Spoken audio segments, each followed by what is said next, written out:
പ്രിയമുള്ളവരെ, എന്നോട് ഇന്ന് സംസാരിക്കാൻ ആവശ്യപ്പെട്ടത് വിശുദ്ധ ഫ്രാൻസിസ് അസീസിയുടെ ജീവിതത്തെക്കുറിച്ചാണ്. പക്ഷേ എനിക്ക് എൻ്റെ പ്രശ്നം എന്താണെന്ന് വെച്ചാൽ, ഫ്രാൻസിസ് അസീസിയുടെ ജീവിതത്തിൽ ഒരു സംഭവം ഞാൻ കണ്ടാൽ പിന്നെ എനിക്ക് അതിനെക്കുറിച്ച് തന്നെ പറയാൻ മണിക്കൂറുകൾ എടുക്കും. അപ്പോൾ ഫ്രാൻസിസ് അസീസിയുടെ ജീവിതത്തിലെ ആകെ 1-2 സംഭവം ഞാൻ നിങ്ങളോട് പറയുള്ളൂ. പക്ഷെ അതിന് തന്നെ സമയമെടുക്കുകയാണ് സംസാരിക്കാനായിട്ട്. ഈ ഫ്രാൻസിസ് അസീസിയുടെ ജീവിതത്തെക്കുറിച്ച് ഈ പുസ്തകം വായിച്ചിട്ടാണോ ഞാൻ പഠിച്ചത്, സിനിമ കണ്ടിട്ടാണോ ഞാൻ പഠിച്ചത്? ഇതൊന്നുമല്ല. ഞാൻ എൻ്റെ വീട്ടിൽ എൻ്റെ അപ്പൻ്റെ ഏറ്റവും തലവേദനയുള്ള മകനായിരുന്നു. ഫ്രാൻസിസ് അസീസി അങ്ങനെ തന്നെയാണെന്നാണ് കേട്ടിട്ടുള്ളത്. അപ്പം തലവേദന എന്ന് പറഞ്ഞാൽ പഠിക്കാൻ വിട്ടാൽ അധ്യാപകരായിട്ട് വഴക്കുണ്ടാക്കും. എന്നെ 10ാം ക്ലാസ്സിൽ പഠിക്കുമ്പോൾ തന്നെ ഞാൻ എൻ്റെ എല്ലാ അധ്യാപകരെയും പച്ചത്തെറിയൊക്കെ വിളിച്ചിട്ടുണ്ട്. പക്ഷെ എന്നെ സ്കൂളിൽ നിന്ന് എന്തോ ദൈവാനുഗ്രഹം കൊണ്ട് എന്ത് ചെയ്തില്ല, പുറത്താക്കിയില്ല. മാത്രമല്ല, ഞാൻ ജയിക്കുമ്പോൾ ക്ലാസ്സിൽ 1ാമനായിട്ടാണ് ജയിച്ചത്. അപ്പോൾ അതൊരു വലിയ ചോദ്യമല്ലേ, ഗുരുഭക്തി ഇല്ലാത്ത ആളുകൾ എങ്ങനെയാ ജയിക്കുക? അല്ല, ജയിക്കില്ലല്ലോ.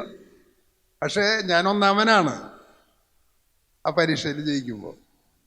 എൻ്റെ അപ്പൻ എന്നോട് പറഞ്ഞിടാ മോനെ, ഫസ്റ്റ് ക്ലാസ്സൊക്കെ കിട്ടിയിട്ടുണ്ട്, അന്നൊന്നും കിട്ടില്ലേ, പുറത്ത് പറയണ്ട, കാരണം ഇത് പ്രിൻറ്റിങ് മിസ്റ്റേക്ക് ആവാനാണ് സാധ്യത, അതുകൊണ്ട് നീ പുറത്ത് പറയണ്ട എന്ന് പറഞ്ഞിട്ട് അങ്ങനെ പുസ്തകം കിട്ടിയിട്ടേ ഞാൻ പറഞ്ഞുള്ളൂ. അങ്ങനെ ഒരു ദിവസം ഞാൻ എൻ്റെ അപ്പനായിട്ട് നല്ല ബന്ധമാണ്, സ്നേഹമാണ്. അപ്പം അപ്പന് ഭയങ്കര സന്തോഷമായി. അപ്പനെ ആകെ വിഷമിച്ചിരിക്കുകയായിരുന്നു. അങ്ങനെ ഇരിക്കുമ്പോഴാണ് എനിക്ക് മാർക്ക്. അങ്ങനെ കുറച്ച് എല്ലാ ദിവസവും ഞങ്ങൾ രാത്രി സംസാരിക്കും. അപ്പൻ പട്ടാളത്തിൽ പോയ കഥ പറയും. അങ്ങനെ BA പഠിക്കുമ്പോൾ ഒരു ദിവസം എനിക്ക് ദേഷ്യം വന്നു. അപ്പനെ ഒരു 10 തെറിയ പറഞ്ഞു. നിങ്ങളൊക്കെ നല്ല ആൾക്കാരുണ്ട്, അപ്പനോട് സ്നേഹമുള്ള ആൾക്കാരുണ്ട്, എനിക്കൊന്നും അത്ര സ്നേഹമില്ല. ഒരു 10 പച്ചത്തെറിയ പറഞ്ഞു അപ്പനെ. വേണ്ടി വന്നാൽ അപ്പനെ തട്ടിക്കളയുന്നു പറഞ്ഞു. നിങ്ങൾക്ക് അങ്ങനെ പറയാറുണ്ടോ? നിങ്ങൾ ഉള്ളിലെ ഉണ്ടെങ്കിലും പറയാറില്ല, അതല്ലേ ഉള്ളിൽ തോന്നാറുണ്ടോ? അതെന്നോടും പറയണ്ട, അങ്ങോട്ട് നോക്കേണ്ടത് നിങ്ങൾ ആരുടെ മുഖത്തേക്ക്. അപ്പം ഞാൻ അപ്പനോട് പറഞ്ഞു. പിറ്റേ ദിവസം കാലത്ത് എണീറ്റപ്പോൾ അപ്പൻ എന്നോട് പറഞ്ഞു, നിനക്ക് അപ്പൻ്റെ ആവശ്യമില്ലല്ലോ, ഇല്ല, അതുകൊണ്ട് നിനക്ക് സ്വന്തമായിട്ടുള്ളതെല്ലാം നീ എടുത്ത് നീ വീട്ടിൽ നിന്ന് പൊക്കോളാൻ പറഞ്ഞു. നിനക്ക് സ്വന്തമായിട്ടുള്ളതെല്ലാം എടുത്ത് നീ വീട്ടിൽ നിന്ന് പൊക്കോ, കാരണം നിനക്ക് അപ്പനായിട്ട് യാതൊരു ബന്ധമില്ല എന്ന് പറഞ്ഞു. ഈ നാളെ നിന്നെ കാണരുത്, 24 മണിക്കൂറുള്ള സമയം കേട്ടാ, നിനക്ക് സ്വന്തമായിട്ടുള്ളതൊക്കെ എടുത്തോളാൻ പറഞ്ഞു. അപ്പം ഞാൻ സാധനങ്ങൾ ഒതുക്കാൻ തുടങ്ങി ബാഗിലേക്ക്. അപ്പം ഞാൻ പ്രത്യേക കാര്യം അപ്പം പറഞ്ഞിട്ടുണ്ട്, ഏതെടുക്കാൻ പാടുള്ളൂന്ന് സ്വന്തമായിട്ടുള്ളത്. അപ്പം ആദ്യം നമുക്ക് അണ്ടർവെയർ വേണ്ട, ജെട്ടിയും ബനിയനും വേണ്ട. അത് നോക്കിയപ്പോൾ അപ്പം മേടിച്ചു തന്നാണ്. കള്ളിമുണ്ട് നോക്കിയപ്പോൾ അപ്പം മേടിച്ചു തന്നാണ്. ഷർട്ട് നോക്കിയപ്പോൾ അപ്പം മേടിച്ചു തന്നാണ്. പാൻറ് നോക്കിയപ്പോൾ അപ്പം മേടിച്ചു തന്നാണ്. ആ പാക്ക് ചെയ്യണ ബാഗ് നോക്കിയപ്പോൾ അപ്പം മേടിച്ചു തന്നാണ്. പുസ്തകം നോക്കിയപ്പോൾ അപ്പം മേടിച്ചു തന്നാണ്. അപ്പം എൻ്റെ സ്വന്തമായിട്ട് ഞാൻ വീട്ടിൽ നിന്ന് പോകണമെങ്കിൽ ഞാൻ എങ്ങനെ പോണം? നിങ്ങൾ പറഞ്ഞതാവതിരിക്കുക. ഞാൻ എങ്ങനെ പോണം? നഗ്നനായിട്ട് പോണം. ഞാൻ നഗ്നനായിട്ട് പോണം. അപ്പം ഞാൻ അപ്പനോട് പറഞ്ഞു, ഞാൻ ഇല്ലെങ്കിൽ അപ്പന് ജീവിക്കാം, അപ്പനില്ലെങ്കിൽ എനിക്ക്. മനസ്സിലായോ? നിങ്ങൾക്ക് മനസ്സിലായേ? അങ്ങനെ ഒരു ദിവസം ഫ്രാൻസിസ് അസീസിയുടെ പുസ്തകം വായിച്ചുകൊണ്ടിരിക്കുമ്പോൾ എനിക്ക് അറിഞ്ഞുകൂടാ ഈ പേരെങ്ങനെ എനിക്ക് കിട്ടിയെന്ന്. നോക്കിയപ്പോൾ ആളൊരു ദിവസം ആളുടെ ഒരു ഡോക്യുമെൻ്ററിയിൽ കംപ്ലീറ്റ് വസ്ത്രം ഊരി അഴിച്ചിട്ട് നിൽക്കുക അപ്പൻ്റെ മുമ്പിലും. കാരണം ആള് അപ്പനായിട്ട് വഴക്കായി. അപ്പൊ ബിഷപ്പിന്റെ മുമ്പിൽ കൊണ്ടുവന്നു. അപ്പൊ ബിഷപ്പിന്റെ മുമ്പിൽ വെച്ചിട്ട് എന്താ ചെയ്യണ അറിയോ? കംപ്ലീറ്റ് ജട്ടി വരെ ഊരി അപ്പന് കൊടുത്തു. പറഞ്ഞു ഇനി അപ്പനായിട്ട് എന്തില്ലാന്ന്, ഇപ്പം എന്തില്ലാന്ന്. എന്നിട്ട് പറഞ്ഞു പിതാവ് അപ്പോൾ ഒരു ചാക്കു വസ്ത്രം കൊടുത്തു. അതാണ് ഫ്രാൻസിസ് അസിസിയുടെ ബിഗിനിങ്. അപ്പൊ പ്രിയമുള്ളവരെ, ഇതിന്റെ കണ്ടന്റ് മനസ്സിലായെന്ന് തോന്നുന്നു ഇല്ലേ? അപ്പൊ അദ്ദേഹം പറഞ്ഞു ഇനി ആണ് സ്വർഗസ്ഥനായ പിതാവ് എൻ്റെ പിതാവായിരിക്കുന്നത്. അപ്പൊ പ്രിയമുള്ളവരെ, സ്വർഗസ്ഥനായ പിതാവേ എന്ന പ്രാർത്ഥന ചൊല്ലണമെങ്കിൽ ഏറ്റവും ബേസിക് കണ്ടീഷൻ എന്താണെന്ന് വിചാരിച്ചു നിങ്ങൾ? ആദ്യം തന്നെ നിങ്ങൾക്കുള്ളതെല്ലാം ഊരി ആർക്കും കൊടുക്കണം? അപ്പനമ്മയ്ക്കും കൊടുക്കണം. ഞാൻ ശരിക്കും പറഞ്ഞാൽ എനിക്ക് പ്രസംഗം പറയാൻ ഭയങ്കര മടിയാണ്. ഇപ്പൊ ഞാൻ ഇത് എങ്ങനെയാ ദൈവം എന്നെ കൊണ്ടുവന്നതാണ്. ഇപ്പൊ ഇത്രയും പറഞ്ഞിട്ട് ഇത് കേട്ടിരിക്കുന്ന ആൾക്കാര് നാളെ എൻ്റെ ഭാര്യയോട് വന്ന് പറയാണെന്ന് കരുത്. എന്തെന്ന് പ്രസംഗമൊക്കെ കേട്ടു, പക്ഷെ പലതും ഞങ്ങൾക്ക് മനസ്സിലാവണില്ല എന്ന്. പ്രസംഗം കേട്ടിട്ട് പലതും ഞങ്ങൾക്ക് ഇതുവരെ പറഞ്ഞതിൽ വല്ലതും മനസ്സിലാവാത്തതുണ്ടോ നിങ്ങൾക്ക്? അവിടെ നിർത്തിയിട്ട് അത് മാത്രം പറഞ്ഞു തരാം. ഇല്ല. അപ്പൊ ഞാൻ കണ്ടിട്ടുള്ള എന്താണെന്ന് വെച്ചാൽ, പ്രസംഗം പറഞ്ഞത് കേട്ടിട്ടും മനസ്സിലാവാത്തതല്ല ആൾക്കാരുടെ പ്രശ്നം. പിന്നെ എന്താ പ്രശ്നം? ആ സാധനം സ്വീകരിക്കില്ല. ഞാൻ ഇതിന്റെ വ്യാഖ്യാനം പറയും തോറും നിങ്ങൾ അകന്നകന്ന് പോവും. ഹല്ലേലൂയ, ഹല്ലേലൂയ, ഹല്ലേലൂയ. പ്രിയമുള്ളവരെ, സ്വർഗസ്ഥനായ പിതാവേ എന്ന പ്രാർത്ഥന ചൊല്ലണമെങ്കിൽ നീ മാതാവിനെയും പിതാവിനെയും എന്ത് ചെയ്യണം? ഉപേക്ഷിക്കണം. അപ്പൊ ഈ മാതാവിനെയും പിതാവിനെയും ഉപേക്ഷിക്കുക എന്നാൽ എന്താ അർത്ഥം? ഇതാണ് ഇപ്പൊ അമ്മമാരാകെ പേടിച്ചിട്ട് ഇരിക്കണേ. സാറിന്റെ പ്രസംഗം എൻ്റെ മക്കള് കേട്ടാൽ പുലിവാലാവില്ല, അല്ലെങ്കിൽ തന്നെ പകുതി ഉപേക്ഷിച്ചിട്ടാണ് നിൽക്കണേ. ഇനി അവര് മുഴുവൻ ഉപേക്ഷിക്കൂ. പ്രിയമുള്ളവരെ, ഞാൻ ഉൽപ്പത്തി പുസ്തകത്തിൽ നിന്ന് തൊട്ട് ഇങ്ങനെ വായിച്ച് കേൾപ്പിച്ചു തരാം നിങ്ങളെ. ഉൽപ്പത്തി പുസ്തകത്തിന്റെ ആരംഭത്തില് ദൈവം ആണിനെയും പെണ്ണിനെയും സൃഷ്ടിച്ചതിന് ശേഷം അവരോട് പറഞ്ഞു, നിങ്ങൾ മാതാവിനെയും പിതാവിനെയും വിട്ടുപേക്ഷിക്കുക. അപ്പൊ എന്നിട്ട് ഭാര്യ ആരോട് ചേരും? ഭർത്താവിനോട് ചേരും, ഭർത്താവ് ഭാര്യയോട് ചേരും. യേശു പറയാണ്, മാതാവിനെയും പിതാവിനെയും ഉപേക്ഷിക്കാതെ ആർക്കും എന്നെ അനുഗമിക്കാൻ കഴിയില്ല. ആൾക്കാർക്ക് ഇതിന്റെ അർത്ഥം മനസ്സിലാവണില്ല എന്താണെന്ന്. വീട് വിട്ടു പോകാൻ പറ്റുമോ അപ്പനമ്മേനെ ഉപേക്ഷിച്ചിട്ട്? പ്രിയമുള്ളവരെ, അതിന് ചില പ്രത്യേക അർത്ഥങ്ങളുണ്ട് ഈ പറയുന്ന വചനത്തിന്. എന്നാൽ വളരെ കൃത്യമായിട്ട് യേശു പറഞ്ഞിട്ടുണ്ട്. 10 കൽപ്പനകളിലെ 4-ാമത്തെ കൽപ്പനയാണ് നീ മാതാവിനെയും പിതാവിനെയും ബഹുമാനിക്കുക. അപ്പൊ യഹൂദന്മാരുടെ ഇടയിൽ ഒരു ആചാരം ഉണ്ടായിരുന്നു. അതായത് ഇപ്പം നിങ്ങൾക്ക് മാതാവിനോടും പിതാവിനോടും വല്ല ഇതുണ്ടെങ്കിൽ നിങ്ങൾ വേറെ ഒന്നും ചെയ്യണ്ട, അവരെ സംരക്ഷിക്കാനുള്ള പൈസ ഗാഗുൽത്ത ധ്യാന കേന്ദ്രത്തിന് എന്ത് ചെയ്യുക? സംഭാവന ചെയ്യുക. അതോടുകൂടി നിങ്ങളുടെ കടമകളൊക്കെ അവസാനിച്ചു. ഇതാണ് യഹൂദന്മാർ പറഞ്ഞിരുന്നത്. അതിനെ യേശു ചോദ്യം ചെയ്യാണ്. എന്നിട്ട് യേശു പറഞ്ഞു, നിങ്ങൾ ചില കൽപ്പനകൾ ഉണ്ടാക്കിയിട്ട് അടിസ്ഥാന കൽപ്പനകൾ എന്ത് ചെയ്യാണ്? ഇല്ലായ്മ ചെയ്യാണ്. അതാണ് നിങ്ങൾ ചെയ്തുകൊണ്ടിരിക്കുന്നത്. അപ്പൊ അതുകൊണ്ട് മാതാവിനെയും പിതാവിനെയും ബഹുമാനിക്കുക എന്ന കൽപ്പന എഫേസൂസ് ലേഖനത്തിന്റെ 6-ാമത്തെ അധ്യായത്തിലാണെന്ന് തോന്നുന്നു. പൗലോസ്ലീഹ പറയാണ്, മാതാവിനെയും പിതാവിനെയും ബഹുമാനിക്കുക എന്നത് വാഗ്ദാനത്തോടു കൂടിയുള്ള ആദ്യത്തെ കൽപ്പനയാണ്. വിത്ത് പ്രോമിസ്. അതാണ് ആദ്യത്തെ കൽപ്പന, ഈ മാതാവിനെയും പിതാവിനെയും ബഹുമാനിക്കുക എന്നുള്ളത്.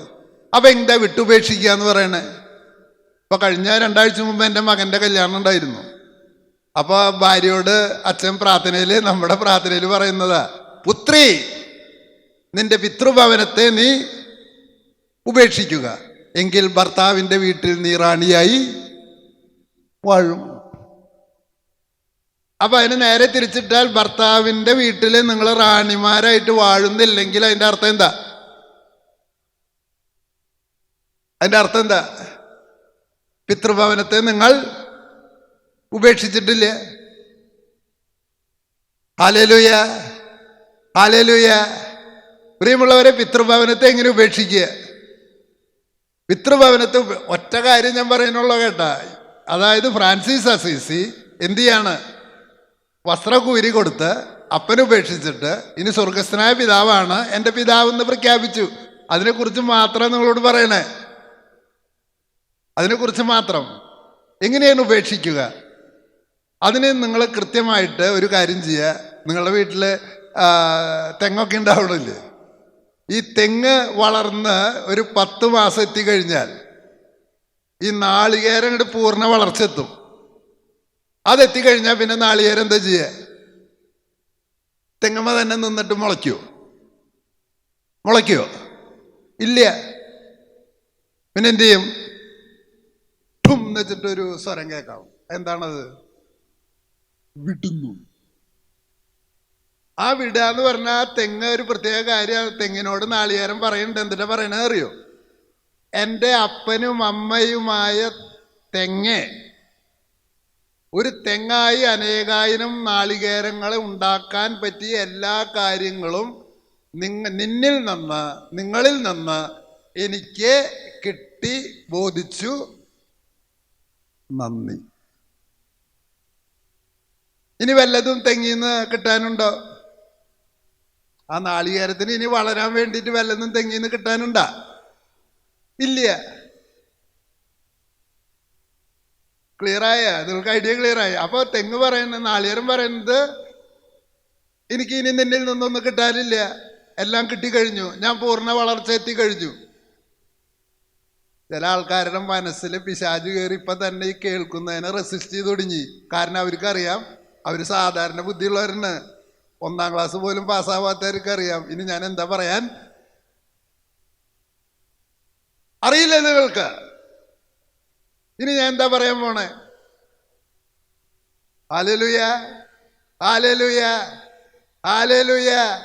കൊച്ചുകുട്ടിക്ക് അറിയാം ഇനി എന്താ പറയാൻ പോണേന്ന്. എന്താ പറയാൻ പോണത്? നിങ്ങൾ പറഞ്ഞാൽ മതി. നമ്മൾ നമ്മുടെ അപ്പനോടും അമ്മോടും പറയണം എന്തെന്ന്? അപ്പ അമ്മ ഒരു മനുഷ്യനായി, ഒരു കുടുംബമായി മക്കളുണ്ടാക്കിയിട്ട് പൂർണ്ണ വളർച്ച എത്താൻ വേണ്ട എല്ലാ കാര്യങ്ങളും ഒന്നും ബാക്കിയില്ലാതെ നിങ്ങളിൽ നിന്ന് കിട്ടി, ബോധിച്ചു. നന്ദി. ഒപ്പ്. Praise the Lord. പറയാൻ ധൈര്യമുണ്ടോ നിങ്ങൾക്ക്? അന്ന് നിങ്ങൾ സ്വർഗസ്ഥനായ പിതാവിൻ്റെ മക്കളാകും. പ്രിയമുള്ളവരെ, ഭൂരിഭാഗം പേരും മണ്ടരി ബാധിച്ച തെങ്ങിലെ നാളികേരം പോലെ. മണ്ടരി ബാധിച്ച എന്താ ഉണ്ടാവുക? നാളികേരത്തിന് നാളികേരം ചെറുതാവും. പിന്നെ എന്ത് ചെയ്യും? ഉണങ്ങി ഏതുമ്മേ കെട്ടിപ്പിടിച്ചിരിക്കും. തണ്ടത്തെങ്ങും എങ്ങനെ ഇരിക്കും? വെട്ടുകൊത്തി കൊണ്ട് വെട്ടിയിട്ട് അതിൻ്റെ മടലും ഇങ്ങോട്ട് ഉരിയെടുക്കും. എൻ്റെ അമ്മോ, ഭാര്യയോട് ഞാൻ പറഞ്ഞിട്ടുണ്ട്, നീ വേറെ എന്ത് പണിയും പറഞ്ഞോ, എന്ത് പൊളിക്കാൻ പറയരുത്. മണ്ടരി ബാധിച്ച തേങ്ങ പൊളിക്കാൻ പറയരുത്, അത് നീ കളഞ്ഞോ. അത് മണ്ടരി ബാധിച്ച നാളികേരം, അപ്പനോട് ഒട്ടി നിൽക്കുന്ന, അമ്മയോട് ഒട്ടി നിൽക്കുന്ന നാളികേരം നീ കളഞ്ഞോ. അത് ഉപേക്ഷിക്കാനുള്ളതാണ്. അതിന് വളരാൻ പറ്റില്ല, അത് ഉപയോഗിക്കാനും പറ്റില്ല, ആർക്കും അത് ഗുണം ഉണ്ടാവില്ല. എങ്ങനെയാണ് ഈ മണ്ടരി ബാധിക്കുക? കാണിച്ചു തരാം. പ്രിയമുള്ളവരെ, അതായത് വിശുദ്ധ ഗ്രന്ഥത്തിലെ 10 കൽപ്പനകൾ. ഞാൻ ഈ ചരിത്രമൊക്കെ പഠിക്കുമ്പോൾ ഞാൻ കണ്ടിട്ടുണ്ട്, ഈ മോസസ് എഴുതിയ കൽപ്പനകൾ അതിന് മുമ്പ് എഴുതിയിട്ടുണ്ട്. പക്ഷെ ആ മോസസ് എഴുതിയ കൽപ്പനകൾക്ക് ദൈവികതയുണ്ടെന്ന് പറയാനായിട്ടുള്ള കാരണം, അതിൻ്റെ ഇടയിൽ എന്താണെന്ന് വെച്ചാൽ, ആദ്യത്തെ 3 കൽപ്പന ആരെക്കുറിച്ചാ? 1, നിന്റെ ദൈവമായ കർത്താവിനെ ആരാധിക്കുക. 2, നീ കർത്താവിൻ്റെ നാമം വൃഥ, നാട്ടുകാരെ പറ്റിക്കാൻ വേണ്ടി ദൈവത്തിൻ്റെ ആളാണെന്ന് നീ പറയരുത്. അതിൻ്റെ അർത്ഥം മനസ്സിലായോ നിങ്ങൾക്ക്? നാട്ടുകാരെ പറ്റിക്കാൻ ദൈവത്തിൻ്റെ നാമം നീ ഉപയോഗിച്ചാൽ അതോടുകൂടി നിന്റെ പണി കഴിയും. വ്യാജ സുവിശേഷകനാണെങ്കിൽ നീ തലയും കുത്തി വീഴും. 3, കർത്താവിൻ്റെ ദിനം ആചരിക്കുക. 4, മാതാവിനെയും പിതാവിനെയും ബാക്കിയുള്ള കൽപ്പനകളൊക്കെ. 5, കൊല്ലരുത്, വ്യഭിചാരം ചെയ്യരുത്, മോഷ്ടിക്കരുത്, കള്ളസാക്ഷ്യം പറയരുത്. അതൊക്കെ സാമൂഹ്യ ജീവിതത്തെ കുറിച്ചുള്ളത്. ആദ്യത്തെ ഭാഗം ദൈവത്തെക്കുറിച്ചുള്ളതാ.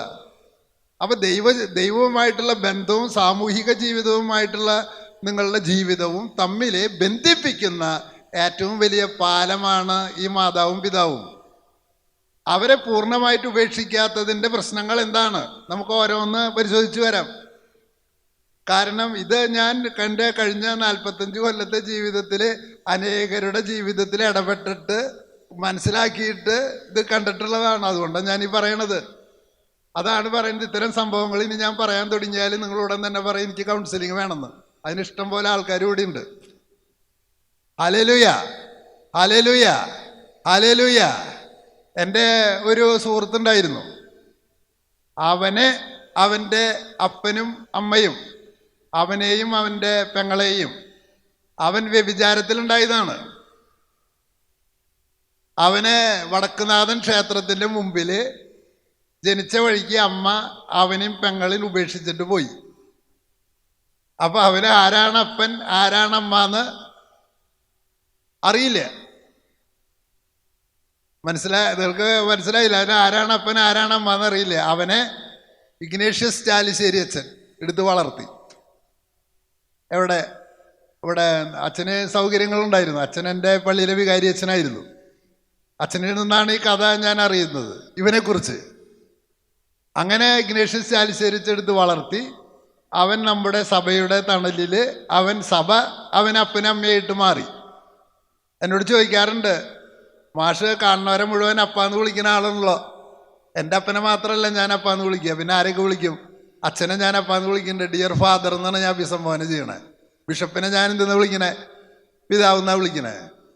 ഞാൻ മാർപ്പാപ്പേനെ ഞാൻ എന്തെന്ന് വിളിക്കണേ? പരിശുദ്ധ.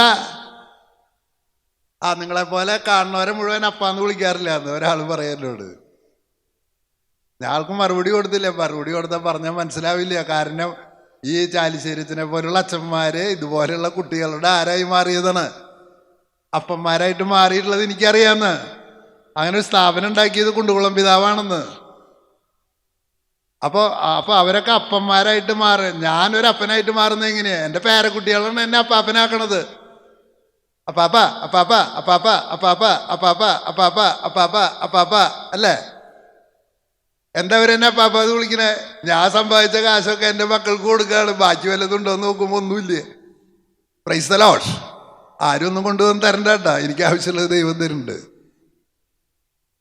അപ്പൊ അപ്പൻ എന്ന് പറഞ്ഞാൽ എന്താ? മക്കൾക്ക് വേണ്ടി എല്ലാം ത്യജിക്കുന്ന ആളാണെന്നാണ്.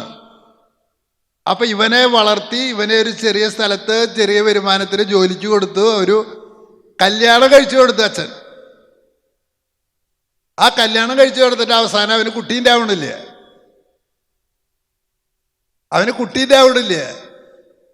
അപ്പൊ അവനെ ഇങ്ങനെ ഒരു ദിവസം സഭയുടെ ഒരു സ്ഥാപനത്തിലാണ് അവൻ. എവിടെയാണെന്ന് പറയണില്ലേ. അവൻ്റെ അടുത്ത് വന്നിട്ട് പറഞ്ഞു, സാറേ എനിക്ക് വേണ്ടി ഒന്ന് പ്രാർത്ഥിച്ചോളോ, കല്യാണം കഴിച്ചിട്ട് എനിക്ക് കുട്ടികളുണ്ടാവണില്ല എന്ന് പറഞ്ഞു. അപ്പോൾ ഞാൻ പറഞ്ഞു, ഒരു കാര്യം ചെയ്യേ. അന്ന് പനക്കിലച്ഛൻ എൻ്റെ സുഹൃത്താണ്, ഡിവൈനിൽ ഇപ്പോഴും സുഹൃത്താണ്. ഞാൻ അച്ഛൻ ഷൂട്ട് ചെയ്യാൻ വിളിച്ചപ്പോൾ പോവും.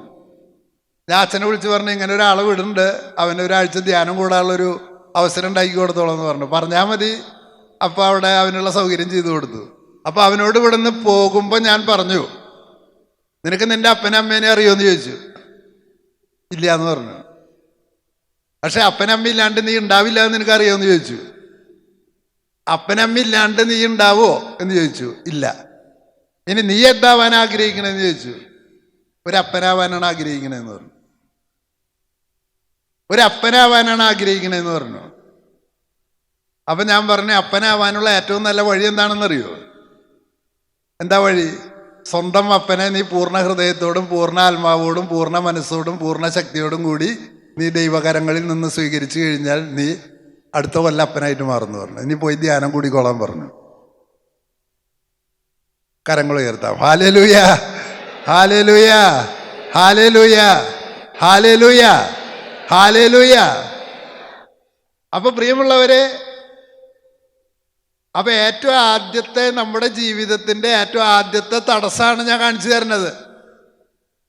അവന് കുട്ടീൻ്റെയായി 2 കുട്ടികളുണ്ട്. അവൻ്റെ ഭാര്യയ്ക്ക് ജോലി കിട്ടി, അനാഥനാണ്. ഇത് എങ്ങനെയാ വരണേന്ന് ദൈവത്തിന് അറിയുള്ളൂ. അപ്പൊ ഒരു കാര്യം ചെയ്യുക, ദൈവാനുഗ്രഹം നമ്മിലേക്ക് ഒഴുകി വരാനായിട്ട് നമ്മുടെ കേന്ദ്രത്തിൽ നിർത്തിയിട്ടുള്ള രണ്ട് വ്യക്തികളാണ് ആര്? അപ്പനും. അവരെ ഒന്നിനും കൊള്ളാത്തവരാ. അവര് കള്ളു പിടിക്കും, അവര് പെണ്ണ് പിടിക്കും, അവരപ്പാപ്പൻ തന്ന സമ്പത്ത് മുഴുവൻ നശിപ്പിച്ച് കളയും. അത് നോക്കാൻ നമ്മളാരെ ഏൽപ്പിച്ചിട്ടില്ലേ? Hallelujah, hallelujah. നിങ്ങളുടെ അപ്പനെ അമ്മയെയും നിങ്ങൾക്ക് തന്നിട്ടുള്ളത് ആരാണ്? ദൈവമാണ്. നിങ്ങൾ ചൂസ് ചെയ്തതാണോ? അങ്ങോരെ ഒരു സാധനം തരുന്നുണ്ടെങ്കിൽ കൃത്യമായിട്ട് അദ്ദേഹത്തിന് അറിയാം നമ്മുടെ നിത്യജീവന ആവശ്യമുള്ള സകല സാധനങ്ങളും ആ സാഹചര്യത്തെ അംഗീകരിച്ചെടുത്താൽ നമ്മുടെ ജീവിതത്തിൽ കടന്നു വരുമെന്ന് ദൈവത്തിന് വളരെ കൃത്യമായിട്ടുള്ള പദ്ധതി ഉള്ളത് കൊണ്ടാണ് ദൈവാപ്പനമ്മയെ നമ്മളെ ജനിപ്പിക്കുന്നത്. എൻ്റെ അപ്പനമ്മയ്ക്ക് ആയിരക്കണക്കിന് 10,000 കുറവുകളുണ്ട്. പക്ഷെ പ്രിയമുള്ളവരെ, ഇന്ന് ഞാൻ പല സെമിനാരികളിലും വർഷങ്ങളായിട്ട് തത്വശാസ്ത്രവും ദൈവശാസ്ത്രവും പഠിപ്പിക്കുന്ന അധ്യാപകനാണ്. ആ അറിവിൻ്റെ കേന്ദ്രം മുഴുവനും 7ാം ക്ലാസ് പാസ്സായ കോഞ്ഞാട്ടയായ എൻ്റെ അപ്പനിൽ നിന്നാണ്. അതെങ്ങനെ വളരുന്നത്? ചെറിയ ചെറിയ ചെറിയ കാര്യങ്ങളാണ്. അമേരിക്കയും ഇസ്രായേലും പാലസ്തീനും തമ്മിലുള്ള യുദ്ധത്തെക്കുറിച്ചുള്ള എൻ്റെ എപ്പിസോഡ് പോലും എൻ്റെ അപ്പൻ എനിക്ക് തന്നിട്ടുള്ള ഇൻഫർമേഷനിൽ നിന്നാണ്. ആൾക്ക് 100 കൂട്ടം പ്രശ്നങ്ങളുണ്ട്. പക്ഷെ വചനത്തിലൂടെ, വൈദികരിലൂടെ, വ്യാഖ്യാനങ്ങളിലൂടെ ഞാൻ മനസ്സിലാക്കിയെടുത്തു, ദൈവവുമായിട്ട് ബന്ധം സ്ഥാപിക്കാനായിട്ട് നമ്മൾ ചെയ്യേണ്ടത് മാതാവും പിതാവുമായിട്ടുള്ള ബന്ധം ഏറ്റവും അടിസ്ഥാനപരമായി നമ്മൾ ക്ലിയർ ചെയ്ത് കഴിഞ്ഞാൽ പിന്നെ അടുത്ത് വരുന്ന പ്രശ്നങ്ങളൊക്കെ നമുക്ക് ഓരോന്നായി പരിശോധിച്ചിട്ട് എങ്ങനെ വികസിക്കണമെന്ന് നോക്കാം. ഇപ്പം ഞാൻ സത്യസന്ധമായിട്ട് നിങ്ങളോടൊരു ചോദ്യം ചോദിക്കട്ടെ. ഞാൻ വേറൊരു സംഭവം പറയാം. ആ സംഭവം ഇതാണ്. എൻ്റെ ഒരു കൂട്ടുകാരൻ, അവന് കോടാനുകോടി രൂപ സ്വത്തുണ്ട്. അവൻ്റെ അപ്പൻ സാധാ ഒരു തൊഴിലാളിയായിരുന്നു. സാധാ തൊഴിലാളി. ആ തൊഴിൽ പറഞ്ഞാൽ നിങ്ങൾ ഐഡൻറ്റിഫൈ ചെയ്യും, ആണ് പറയാത്തത്. ആ തൊഴിലാളിയുടെ 8 മക്കള്. ആ 8 മക്കളിൽ നന്നായി ആത്മാർത്ഥതയുള്ള അപ്പൻ, അമ്മ വീട്ടിൽ പൈസയുണ്ട്, അപ്പൻ വീട്ടിൽ എന്തില്ല, പൈസയില്ല.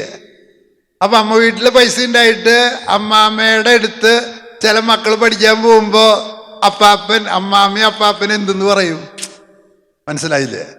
ഇപ്പം എൻ്റെ വീട്ടിൽ എൻ്റെ മോളുടെ കൊച്ചുങ്ങൾ വന്ന് പഠിക്കുകയാണെന്ന് കരുതുക. മനസ്സിലായില്ല നിങ്ങൾക്ക്? എൻ്റെ വീട്ടിൽ എൻ്റെ മോളുടെ കൊച്ചുങ്ങൾ വന്ന് പഠിക്കുകയാണ്, മോൻ്റെ അല്ല. അപ്പോൾ ഇടയ്ക്കിടയ്ക്ക് ഞാൻ പറയാമെന്ന് കരുതുക, അപ്പന് നിന്നോടൊന്നും ഇഷ്ടമില്ല അല്ലടാ, അല്ലെങ്കിൽ നിന്നെ ഇവിടെ കൊണ്ട് നിർത്തോ? മനസ്സിലായില്ല നിങ്ങൾക്ക് ഈ ചോദിക്കണ ചോദ്യം?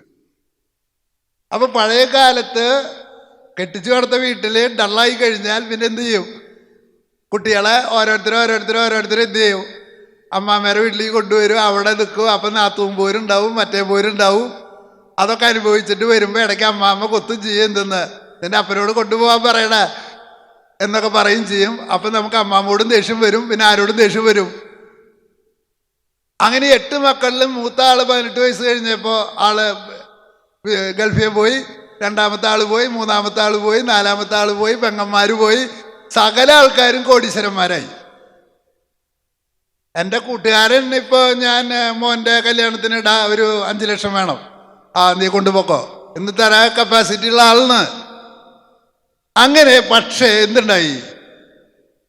അപ്പൻ 54 സെന്റ് സ്ഥലമുണ്ട്. ഈ കുറുമാല് ഭാഗത്തൊക്കെ 54 സെന്റ് സ്ഥലം ഉണ്ടായിട്ട് എന്താ കാര്യം? ഇപ്പൊ വില കൂടി. പണ്ട് വേലൂര്, കുറുമാല്, അല്ലെങ്കിൽ അങ്ങനെ ഈ ഗ്രാമപ്രദേശത്ത് ഒരു 54 സെന്റ് ഉണ്ട്. ഈ മൂത്ത ചേട്ടനാണ് കംപ്ലീറ്റ് ഗൾഫിൽ പോയിട്ട് ബാക്കിയുള്ളവരെ പഠിപ്പിക്കാനും അപ്പൻ്റെ വീട് പണിയാനും എല്ലാവരും കാശ് കൊടുത്തത്. ഈ അപ്പൻ അവസാനം എന്ത് ചെയ്തെന്നറിയോ? സ്വത്ത് പങ്കുവെച്ചപ്പോ 1 സെന്റ് പോലും മൂത്ത മോൻ എന്ത് ചെയ്തില്ല, എഴുതി കൊടുത്തില്ലേ? എന്താ എഴുതി കൊടുക്കാഞ്ഞ്? എനിക്ക് വിശകലനം ചെയ്യാൻ അറിയില്ലേ? അപ്പൊ താഴെയുള്ള മോനാണ് എൻ്റെ ഗഡി. അവൻ പറഞ്ഞേ, ഞാൻ മാഷിന്റെ ക്ലാസ് സ്ഥിരം കേൾക്കണ ആളാണ്. ഞാൻ എൻ്റെ ചേട്ടൻ ആ സ്വത്ത് ഭാഗം വെച്ച പിന്നെ അപ്പനോടും മിണ്ടിയിട്ടില്ല. ആ ചേട്ടൻ പറയാണ്, എനിക്ക് സ്വർഗത്തിൽ പോണ്ട. എന്താ കാരണം? അപ്പൻ അവിടെ ഉണ്ടെങ്കിൽ ഞാൻ സ്വർഗത്തെ പോയി ഇഷ്ടപ്പെടുന്നില്ല എന്ന്. ഹല്ലേലൂയ, ഹല്ലേലൂയ. അപ്പൊ ഈ അനിയൻ പറഞ്ഞു, ചേട്ടാ എനിക്ക് എഴുതി തന്ന 14 സെന്റ് സ്ഥലം ചില്ലി കാശ് വേണ്ട, ഞാൻ ചേട്ടനെ എഴുതി തരാം. കാരണം ഇവന് ആത്മീയമായിട്ട് എവിടേക്കാ ചേട്ടൻ പോണേന്നറിയാം.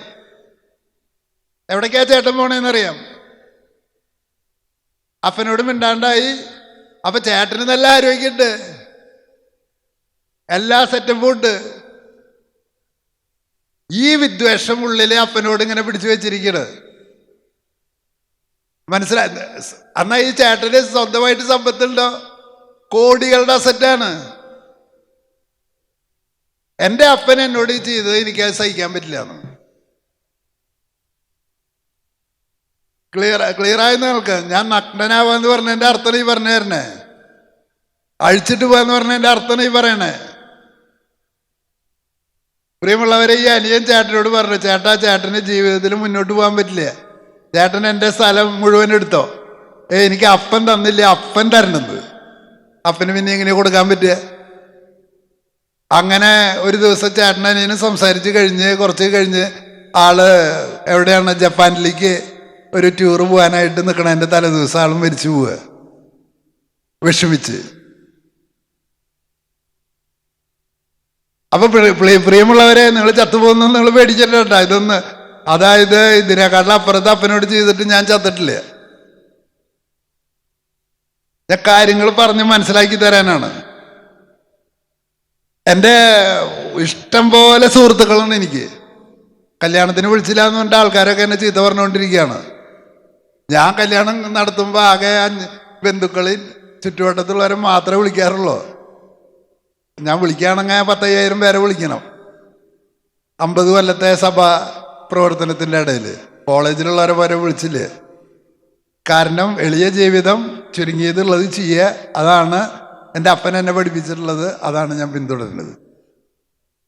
മറ്റുള്ളവരെ കാണിച്ചിട്ട് എനിക്കൊന്നും കിട്ടാനുമില്ല, ഒന്നുമില്ല. എൻ്റെ അപ്പൻ എൻ്റെ പല്ലൊക്കെ നന്നാക്കാൻ വേണ്ടിയിട്ട് കമ്പിയൊക്കെ ഇട്ട് കെട്ടിയതാണ് കേട്ടാ. ഞാൻ പറഞ്ഞ അപ്പനോട്, അപ്പാ കാണുന്ന പോലെയല്ല, മനുഷ്യന്മാർക്ക് ഭംഗിയല്ല ഉണ്ടാവണ്ടേ, പിന്നെ എന്താ ഉണ്ടാവേണ്ടത്? ഹൃദയശുദ്ധിയാണ് ഉണ്ടാവേണ്ടത്. വിശുദ്ധ പത്രോസ് പറഞ്ഞില്ലേ, നിങ്ങളുടെ പിന്നിയ മുടിയോ ആഭരണമോ അല്ല നിങ്ങളുടെ സൗന്ദര്യം, പിന്നെന്താണ്? ഹൃദയ വിശുദ്ധിയാണ്. അങ്ങനെ അപ്പനെ വെല്ലുവിളിച്ചിട്ട് പ്രിയമുള്ളവരെ, ഈ പല്ലും കൊണ്ട് നടക്കണ ഞാൻ. ഒരു ഡോക്ടർ എന്നോട് പറഞ്ഞു, എന്തെന്ന്, ഫ്രാൻസിസ് 5000 രൂപ തന്നാൽ ഞാൻ മമ്മൂട്ടിയുടെ ചായയിലാക്കി തരാം. ആരുടെ ചായയില്? എൻ്റെ മക്കളൊക്കെ നല്ല സൗന്ദര്യമുള്ളവരല്ലേ, അതെൻ്റെ ഒറിജിനൽ, എൻ്റെ സൗന്ദര്യമാണ്, അത് ആക്കി തരാം. എൻ്റെ ഭാര്യയോട് ചോദിച്ചപ്പോൾ അവള് പറഞ്ഞു, അത് വേണ്ട, ഇപ്പൊ നിങ്ങളെ കണ്ടിട്ട് സെറ്റായിട്ടുണ്ട്, ഈ മോന്ത തന്നെ മതി എന്ന് പറഞ്ഞു. മനസ്സിലായി? ഇനി ഈ ചായന്ന് വിട്ടിട്ട് വേറൊരു ചായയിലുള്ള ഭർത്താവിനെ സ്വീകരിക്കാൻ അവളെ കൊണ്ട് പറ്റില്ല എന്ന് പറഞ്ഞു. നിങ്ങൾക്ക് ഐഡിയ ക്ലിയർ ആയില്ല? ഞാൻ അത് ഉപേക്ഷിച്ചതാണ്. കാരണം എനിക്കറിയാം, ഹൃദയശുദ്ധിയുള്ളവരെ നിങ്ങൾ ഭാഗ്യവാന്മാർ. എന്തുകൊണ്ടെന്നാൽ നിങ്ങൾ ദൈവത്തെ കാണും. പ്രിയമുള്ളവരെ, പലപ്പോഴും കുടുംബത്തിലെ വീടിനകത്തെ അസമാധാനത്തിൻ്റെ വേര് എവിടെ നിന്നാണ് വരണതെന്നറിയാം നിങ്ങൾക്ക്?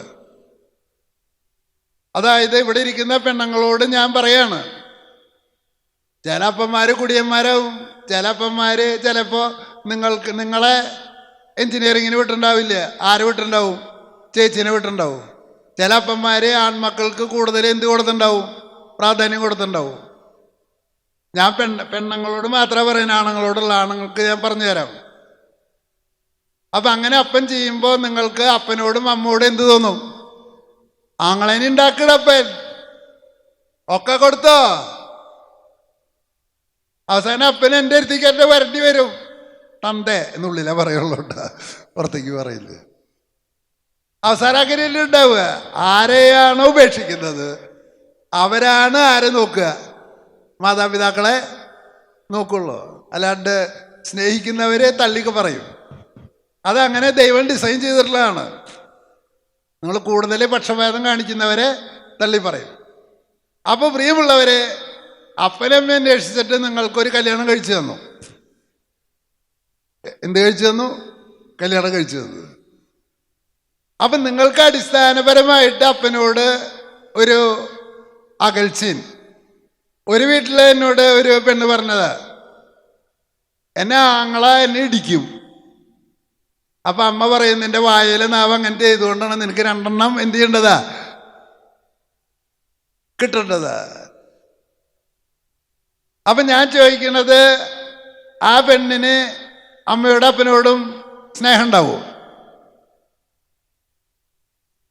ഞാൻ ചോദിച്ച ചോദ്യത്തിന് മറുപടി പറയണോ? ആ പെണ്ണിന് അമ്മയോടും അപ്പനോട് സ്നേഹം ഉണ്ടാവുമോ? ഇല്ല. അത് അവളുടെ ഉള്ളിലുണ്ടാവുമോ? അത് ആ പെണ്ണിൻ്റെ ഉള്ളിലുണ്ടാവുമെന്ന് ഓർമ്മയിലില്ല. പക്ഷെ എവിടെ ഇല്ലേ, അത് പുറത്തേക്ക് വരും. എപ്പോഴാ പുറത്തേക്ക് വരിക?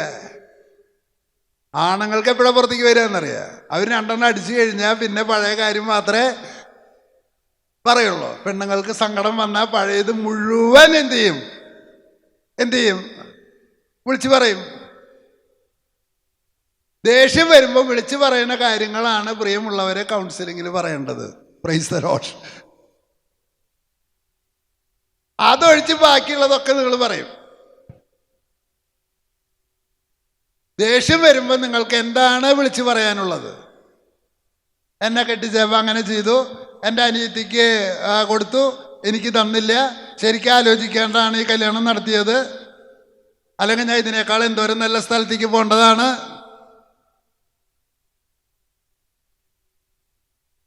പ്രിയമുള്ളവരെ, ആദ്യം തന്നെ തിരിച്ചറിയുക, നമ്മുടെ ആഗ്രഹങ്ങൾക്കനുസരിച്ച്. ഞാൻ എൻ്റെ മക്കളോട് 4 ആളോടും പറഞ്ഞിട്ടുണ്ട്, നിങ്ങളുടെ ആഗ്രഹങ്ങൾ പൂർത്തീകരിച്ച് തരാൻ അപ്പനെ കൊണ്ട് കഴിഞ്ഞിട്ടില്ല. അത് അപ്പന് കഴിയൂല. അതുകൊണ്ട് അപ്പൻ ഞങ്ങൾക്കിത് ചെയ്തു തന്നില്ല എന്ന് പരിഭവം പറഞ്ഞാൽ നിങ്ങൾക്കത് കൊണ്ട് നടക്കാതെ മാത്രം. അപ്പനെ അതുകൊണ്ട് യാതൊരു കുഴപ്പമില്ല, പക്ഷെ നിങ്ങൾക്ക് മുന്നോട്ട് പോകാൻ പറ്റില്ല. ഹല്ലേലൂയ, ഹല്ലേലൂയ, ഹല്ലേലൂയ. ഒറ്റ കാര്യം ഞാൻ പറയണ, അഴിച്ചിടാനാ പറയണ. ആരുടെ മുമ്പില്? ദൈവത്തിന്റെ മുമ്പില്. അപ്പൊ പ്രിയമുള്ളവരെ, നമുക്ക് ഭർത്താവിനെ പോലും എന്ത് ചെയ്യാൻ പറ്റില്ല, സ്വീകരിക്കാൻ പറ്റില്ല. ആരെ സ്വീകരിക്കാൻ പറ്റില്ല എന്ന്? ഭർത്താവിനെ. പുത്രി, നിന്റെ പിതൃഭവനത്തെ നീ ഉപേക്ഷിക്കുക, എന്നിട്ട് ഭർത്താവിൻ്റെ വീട്ടിൽ റാണിയായി വാഴുക. അപ്പൊ പ്രിയമുള്ളവരെ, ഈ ഉപേക്ഷിക്കല് നടന്നാൽ മാത്രമേ നമുക്ക് നമ്മുടെ പെണ്ണുങ്ങളോട് ഞാൻ പറയാണ്, നിങ്ങളുടെ ഭർത്താവിനെ, ആ കുടുംബത്തെ, അവരുടെ മാതാപിതാക്കളെ, ആ സാഹചര്യങ്ങളെ, ഭർത്താവിൻ്റെ കുറവുകളെ 100% നിങ്ങൾക്ക് അംഗീകരിക്കാൻ കഴിയുക. Praise the Lord, praise the Lord, praise the Lord, praise the Lord. അപ്പോൾ പ്രിയമുള്ളവരെ, കൊച്ചു തോബിയാസിൻ്റെ പുസ്തകത്തിൽ, തോബിയാസിൻ്റെ കഥയിൽ, ഞാൻ പിന്നെ ദൈവത്തിനോടൊക്കെ വർത്തമാനം പറയുന്ന ആളാണ്. ഞാൻ എൻ്റെ മകൻ്റെ കല്യാണം ആലോചിക്കുമ്പോൾ ഒരു ദിവസം റാഫേൽ മാലാഖോട് ചോദിച്ചു, എന്തെന്ന്, നീ കഥാപാത്രം തന്നെയാണോ അത് ഒറിജിനൽ മാലാഖ തന്നെയാണോ എന്ന്. തേങ്ങേരം കൂടെ അന്വേഷിച്ചിട്ട് ഒരു കാര്യം ശരിയാവണില്ല എന്ന് പറഞ്ഞേ. കറണ്ട് പോയല്ലോ ദൈവമേ. മാലാഖയുടെ കാര്യം പറഞ്ഞ വഴിക്ക് കേൾക്കാനില്ലേ നിങ്ങൾക്ക്? ഇല്ലേ? നീ ഒറിജിനലാണോ അതോ ഡ്യൂപ്ലിക്കേറ്റ് ആണോ എന്ന് ചോദിച്ചു. ഒറിജിനലാണെങ്കിൽ എൻ്റെ മകൻ്റെ കല്യാണം നടത്തി തരുന്നത്. ഈ വക പണിയുള്ള എനിക്ക് ദൈവത്തിൻ്റെ അടുത്ത്. നിങ്ങൾ ദൈവത്തോട് വർത്താനം പറയാറുണ്ട?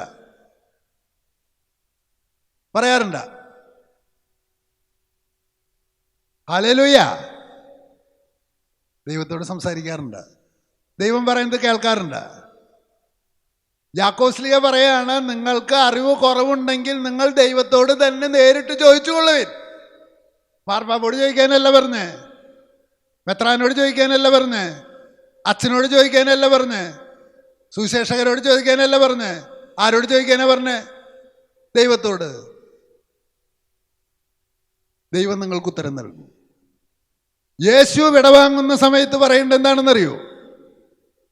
ഇതുവരെ ഞാൻ നിങ്ങളോട് ദൈവത്തെക്കുറിച്ച് പഠിപ്പിച്ചു കഴിഞ്ഞു.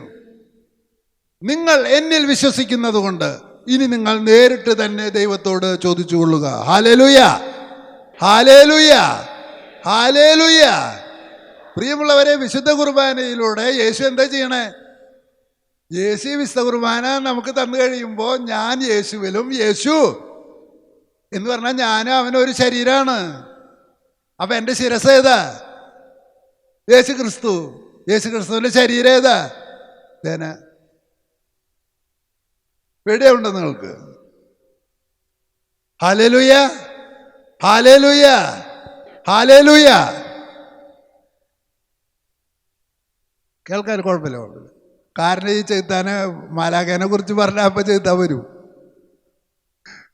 പ്രിയമുള്ളവരെ, ഞാൻ ഈ മാലാഖോട് ചോദിച്ച്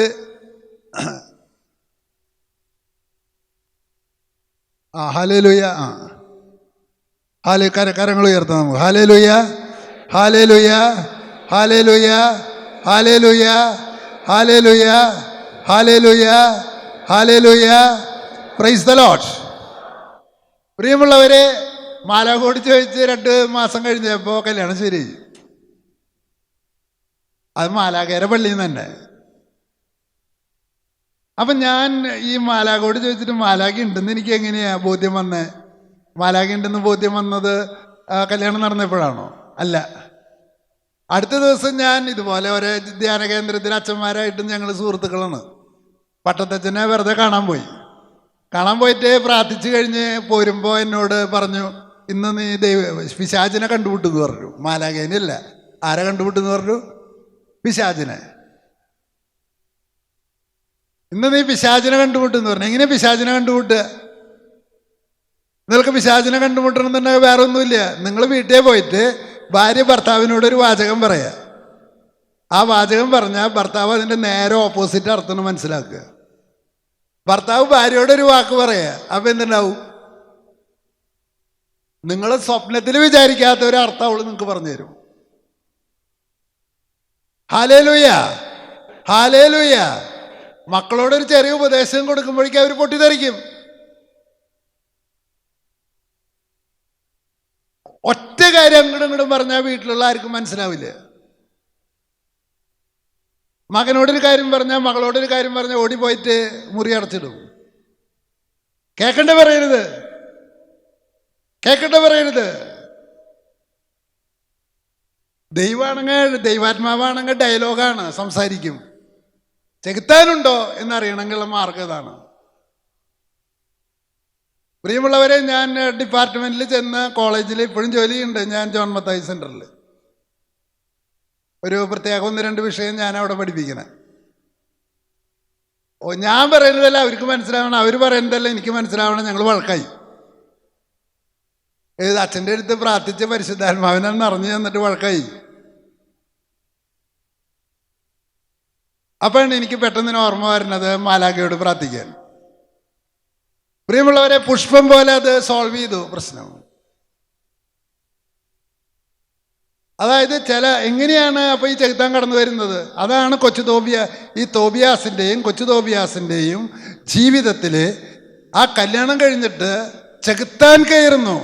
ആ പെണ്ണിൻ്റെ ഭർത്താക്കന്മാരെ കൊന്നുകളയുന്നു.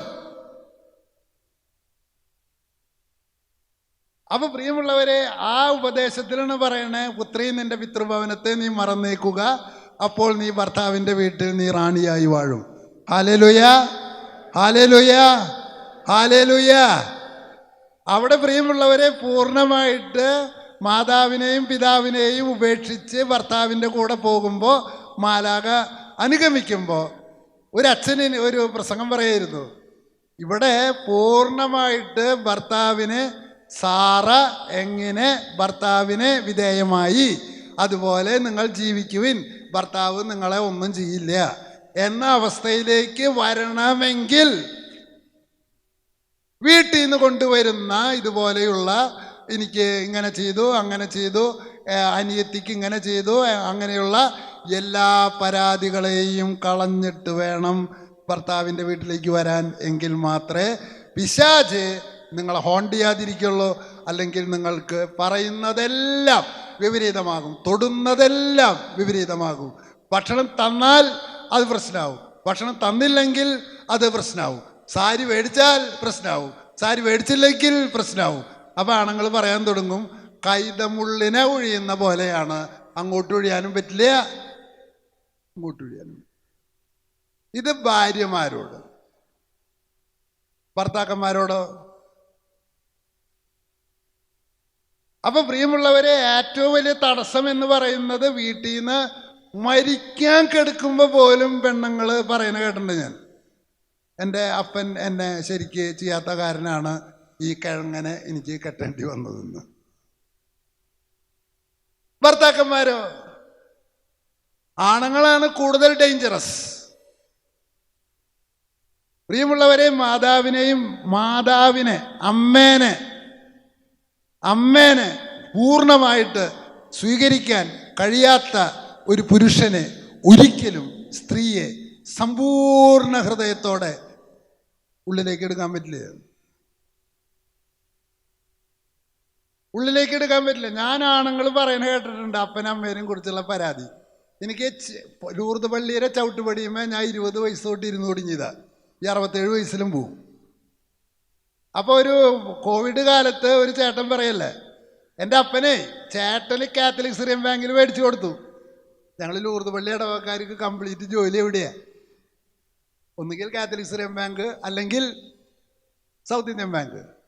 അപ്പന് മേടിച്ചു കൊടുത്തു. എന്നിട്ട് പറയല്ലേ, ആ തെണ്ടി എനിക്ക് മേടിച്ചു തന്നില്ല എന്ന്. പ്രായത്രയുണ്ട് ഇയാൾക്ക്, എന്നെക്കാളും സീനിയറാ. ഇയാൾക്കപ്പോൾ ജോലിയൊന്നും കിട്ടിയില്ലേ? കസ്റ്റംസിൽ ജോലി കിട്ടി. കസ്റ്റംസിന്റെ സൂപ്രണ്ടായിട്ട് ഭാര്യയും ഭർത്താവ് റിട്ടയർ ചെയ്തു. ഒരു മോള് ഓസ്ട്രേലിയയിൽ, മറ്റേ മോള് ന്യൂസിലൻഡിൽ.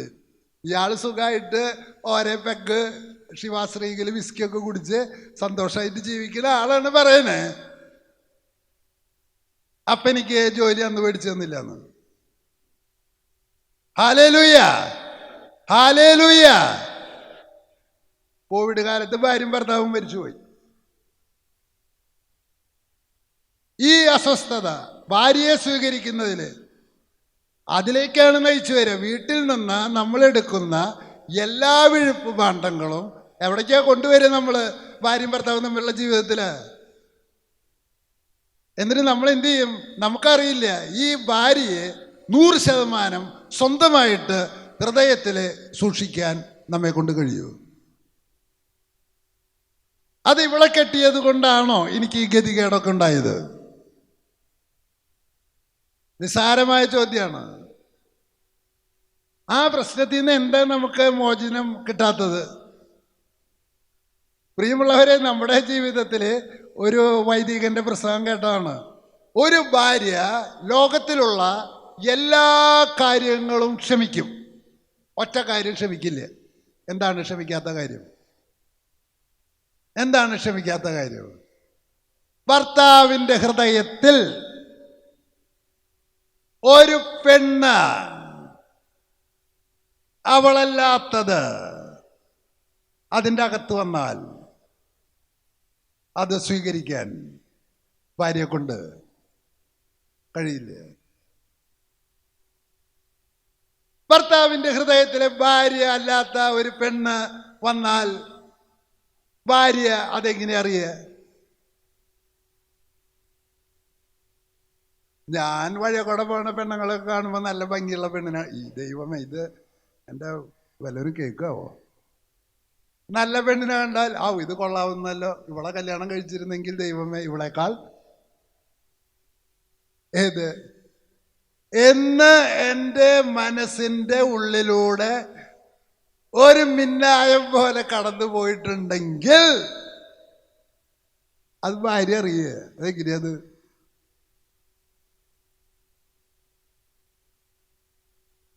പ്രിയമുള്ളവരെ, സിനിമ കണ്ടിട്ടായാലും നിങ്ങളുടെ മൊബൈൽ കണ്ടിട്ടായാലും പുരുഷന്മാര് ഒരു പ്രാവശ്യം സൂക്ഷിച്ച് ഒരു പെണ്ണിന്റെ മുഖത്ത് വയ്ക്കിയാൽ അത് നിങ്ങളുടെ ഭാര്യ അറിയും. എങ്ങനെയാ അറിയണതെന്ന് എനിക്ക് അറിഞ്ഞുകൂടാ. Hallelujah, hallelujah. ഞാൻ കർത്താവ് പറഞ്ഞിട്ടുള്ള ഒരു കാര്യമുണ്ട്. വ്യഭിചാരം ചെയ്യരുതെന്ന് നമ്മുടെ പിതാമഹന്മാര് നിങ്ങളോട് പറഞ്ഞിട്ടുണ്ട്. എന്നാൽ ഞാൻ നിങ്ങളോട് പറയുന്നു, കാമാസക്തിയോടുകൂടി ഒരു സ്ത്രീയെ നോക്കിക്കഴിഞ്ഞാൽ അതിനാൽ തന്നെ നീ വ്യഭിചാരം ചെയ്തു കഴിഞ്ഞു. പിശാച് നമ്മെ ഏറ്റവും കൂടുതൽ പ്രലോഭിപ്പിക്കുന്ന ഒരു മേഖലയാണിത്. വ്യഭിചാരം ചെയ്യാൻ ആണുങ്ങളൊന്നും പോണ്ട. 100% ആ ഭാര്യയ്ക്ക് കുറവുകളുണ്ട്. എൻ്റെ ഭാര്യയ്ക്ക് ആയിരക്കണക്കിന് കുറവുണ്ട്. പക്ഷെ പ്രിയമുള്ളവരെ, ഞാൻ പള്ളിയിൽ പോകുന്നതും പ്രാർത്ഥന എത്തിക്കുന്നതും പോലും ഞാൻ സൂക്ഷ്മമായി നിരീക്ഷിക്കുമ്പോൾ ഈ പെണ്ണുകാരനായി ഈ പെണ്ണല്ലാണ്ട് വേറെ പെണ്ണാണെങ്കിൽ ഞാൻ നശിച്ചുപോയന്. അങ്ങനെ ഒരു തിരിച്ചറിവിലേക്ക് ഞാൻ വരുന്നതിലുള്ള ഒരു കണ്ണി, എനിക്ക് ലഭിക്കാവുന്നതിൽ വെച്ച് ഏറ്റവും നല്ല അമ്മയാണ് എൻ്റെ അമ്മ, എനിക്ക് ലഭിക്കാവുന്നതിൽ വെച്ച് ഏറ്റവും നല്ല അപ്പനാണ് എൻ്റെ അപ്പൻ എന്ന ആ ഉപേക്ഷിക്കൽ നടക്കുമ്പോൾ മാത്രമേ നിങ്ങൾക്ക് നിങ്ങളുടെ കുടുംബജീവിതത്തിലും മക്കളിലും സംതൃപ്തിപ്പെടാനായിട്ട് കഴിയുക. അല്ലെങ്കിൽ എന്തു ചെയ്യും? മാതാവ് നഗ്നനാവാതെ കല്യാണത്തിൽ വന്നിട്ടുള്ള ആളുകൾക്ക്, പ്രിയമുള്ളവരെ, ചില അപ്പന്മാര് മക്കളെ നീ എഞ്ചിനീയർ ആയില്ലെങ്കിൽ നിന്നെ കൂട്ടാൻ വയ്ക്കുന്നു പറയുന്ന അപ്പന്മാരുണ്ട്. കാരണം അവർക്ക് ചെറുപ്പത്തിലുണ്ടായിരുന്ന ചില മോഹങ്ങളുണ്ട്. ആ മോഹങ്ങള് മക്കളിലൂടെ പൂർത്തിയാക്കാനായിട്ട് നമ്മൾ ബലം പിടിക്കും. പലപ്പോഴും കുടുംബം തകർന്ന് തരിപ്പണമായി പോകും. ഒറ്റ കാര്യം, പ്രിയമുള്ളവരെ, ഞാൻ ഒരു ഒറ്റ വാചകത്തെയാണ് ഞാൻ പറഞ്ഞിട്ടുള്ളത്. നഗ്നനായിട്ട് വേണം കല്യാണം കഴിക്കാൻ, നഗ്നനായിട്ട് വേണം അച്ഛനാവാൻ. ഇതെന്നെ പഠിപ്പിച്ച ആള് ഫ്രാൻസിസ് അസീസിയാണെന്നാണ് ഞാൻ ഈ പറഞ്ഞത്. നഗ്നനായിട്ട്. പ്രിയമുള്ളവരെ, ഇങ്ങനെ ചെറുപ്പത്തിൽ നമുക്ക് ഈ വഴക്ക് ആരംഭിക്കും. ഏത് പ്രായത്തിൽ? 5 വയസ്സിലും 6 വയസ്സിലും 7 വയസ്സിലും. ഒരിക്കൽ എൻ്റെ ഒരു കൂട്ടുകാരനാണോ എന്ന് ചോദിച്ചാൽ വിദ്യാർത്ഥിയാണോ എന്ന് ചോദിച്ചാൽ വിദ്യാർത്ഥിയാണ്. അവനെ കാറ്റീസം പഠിപ്പിച്ചിട്ടുണ്ട്. ഞാനായിട്ട് ആകെ 2-3 വയസ്സിൻ്റെ വ്യത്യാസമുള്ളൂ. ഇതിൻ്റെ പ്രശ്നം എന്ന് പറഞ്ഞാൽ ഞാൻ 22 വയസ്സുള്ളപ്പോഴാണ് എവിടെ ജോലിക്ക് കയറണേ? സെൻറ് തോമസ് കോളേജിൽ അധ്യാപകനാവണേ. അപ്പം 20 വയസ്സുള്ളവരെന്ന് പറഞ്ഞാൽ എൻ്റെ സ്റ്റുഡൻ്റായിട്ട് വരണവൻ ആരാണ്? 22 വയസ്സുള്ള എനിക്ക് 20 വയസ്സുള്ള കൂട്ടുകാരുണ്ടാവില്ലേ? പ്രിയമുള്ളവരെ, അവൻ എൻ്റെ ക്ലാസ്സിൽ പഠിച്ച് ജോലി കിട്ടി. കല്യാണം കഴിഞ്ഞ് അവന് കുട്ടികളുണ്ടാവണില്ല.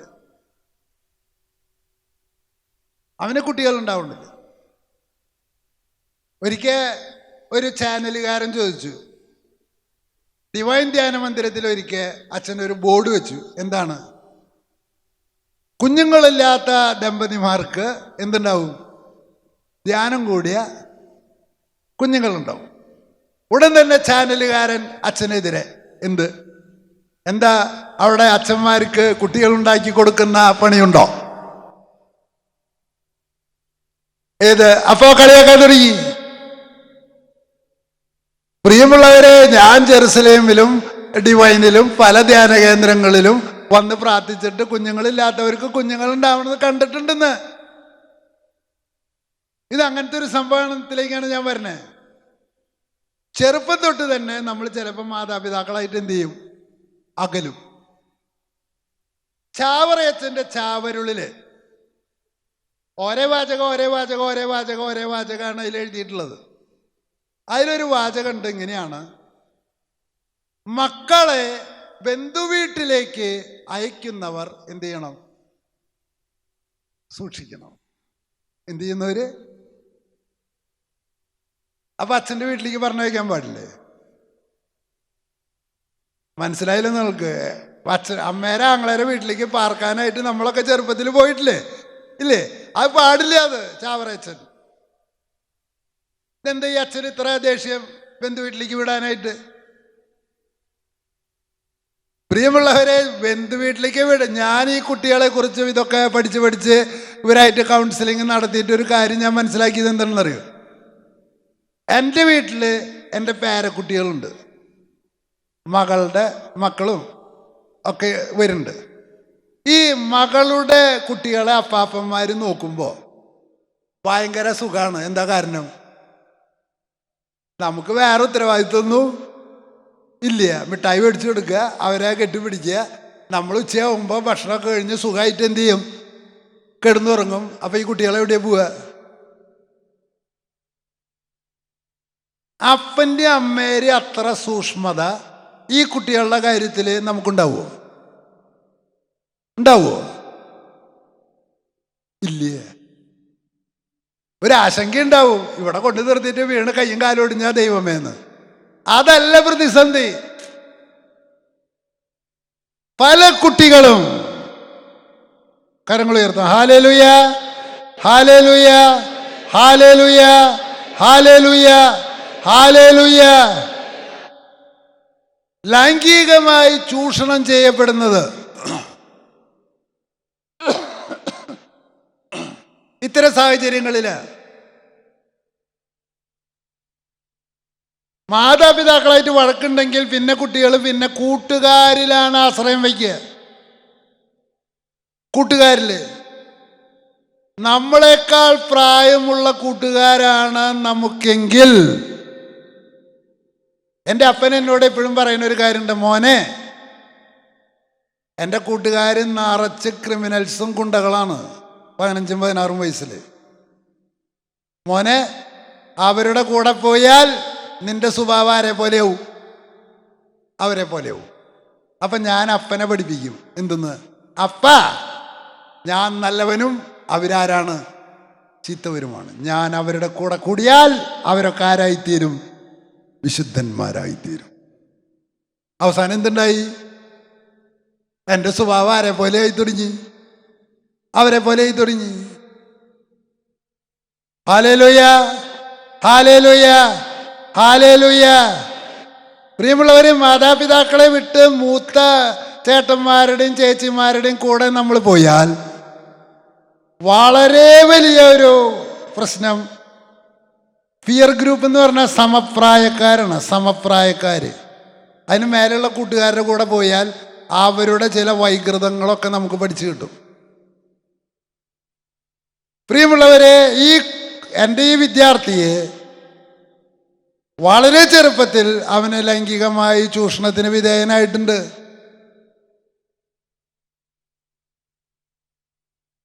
അതെങ്ങനെ അവനിൽ നിന്ന് എടുത്തു കളയുക? അവനെന്തുണ്ടാവും? അവന് ലൈംഗികതയോട് തന്നെ വെറുപ്പാണ്. അങ്ങനെയുള്ള ഒരാൾക്ക് എങ്ങനെയാണ് ലൈംഗിക ജീവിതത്തോട് സ്നേഹം ഉണ്ടാവുക? മരണം വരെയല്ല ഞാൻ പറയുന്നത്, കല്യാണം കഴിഞ്ഞിട്ട് കുറച്ച് കാലമെങ്കിലും നമുക്ക് അതൊരു ആസ്വാദനമാണ്, അത് ദൈവം തന്നിട്ടുള്ളതാണ്. അതിലേക്ക് പോലും പിടിച്ചു വലിക്കുന്ന ഈ മാനസികാവസ്ഥയിൽ നിന്ന് അവൻ എങ്ങനെ രക്ഷപ്പെടും? പ്രിയമുള്ളവരെ, 15 വയസ്സുള്ള ചേട്ടനും 10 വയസ്സുള്ള കുട്ടിയും, ഇതൊന്നും ക്രിമിനൽ കേസായിട്ട് സർക്കാർ കോടതി പോലും എടുക്കില്ലേ? കോടതിയിൽ ശിക്ഷിക്കുകയാണോ വേണ്ടേ? നമുക്ക് അത്തരത്തിലുണ്ടായിട്ടുള്ള മാനസികമായ നമ്മുടെ പ്രശ്നങ്ങൾ അതിജീവിക്കുകയാണോ വേണ്ടേ? ഇത്തരത്തിൽ ചൂഷണം ചെയ്യപ്പെട്ട് കഴിഞ്ഞാൽ നമുക്ക് ധൈര്യം ഉണ്ടാവില്ലേ? ഒരു പെണ്ണ് പറഞ്ഞതാണ്, എപ്പോഴും ആരെ എന്നെ പിന്തുടരുന്നതായിട്ട് തോന്നുന്നു. ഞാൻ തിരിഞ്ഞു നോക്കിക്കൊണ്ടിരിക്കുക, ഇടയ്ക്കിടയ്ക്ക് ഭയം, ഏകാന്തത. അപ്പൊ പ്രിയമുള്ളവരെ, അപ്പനമ്മ എന്ന് പറയുന്ന നെക്സസിൽ നിന്ന് വിട്ട്, ശരിയാണ്, കൂട്ടുകാര്, നാട്ടുകാര്, ബന്ധുക്കള്, പ്രവർത്തകര്, അതിലേക്ക് നമ്മൾ വളരണം. ആ വളർച്ചയിൽ കൂട്ടുകാരെ അപ്പൻ്റെ പോലെ കണക്കാക്കിയാൽ, അങ്ങനെയുള്ള ഒരു അബദ്ധത്തിൽ ഈ കുട്ടി വന്നു പെട്ടു. ഞാൻ അവനോട് പറഞ്ഞു, നിനക്ക് മോനെ, നിന്റെ ജീവിതം മുന്നോട്ട് കൊണ്ടുപോകണമെങ്കിൽ